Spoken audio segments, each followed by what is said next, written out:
ریاست کیلیفورنیا کے علاقے سیکرامنٹو کے ایک ہائی اسکول کی روبوٹک ٹیم جے سویٹ روبوٹکس گزشتہ ایک دہائی سے فاصلے سے آپریٹ کی جا سکنے والی گاڑیاں یا ROVs بنا رہی ہے۔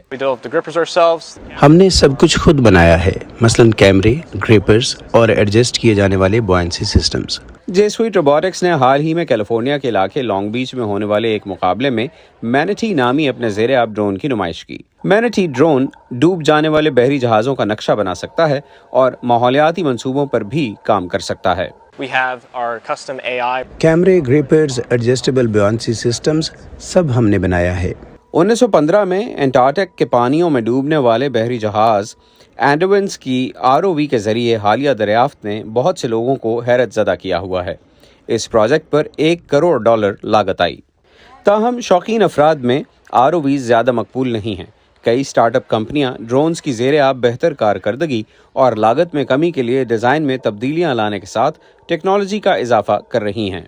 لاس اینجلس کی ایک فرم بلو روبوٹکس پانی کے اندر ڈرون کے پرزوں کو واٹر پروف بنانے پر کام کرتی ہے، جیسا کہ تھرسٹر جو کہ ROV کو صحیح سمت میں آگے بڑھاتا ہے۔ اس میں درجہ حرارت، دباؤ اور گہرائی کی پیمائش کرنے والے مختلف سینسرز بھی شامل کیے گئے ہیں۔ موٹر کو پانی سے بچانے کی کوشش کرنے کے بجائے ہم واٹر پروف موٹر کیوں نہیں بناتے، اور یہ جدت یہاں کی جا رہی ہے۔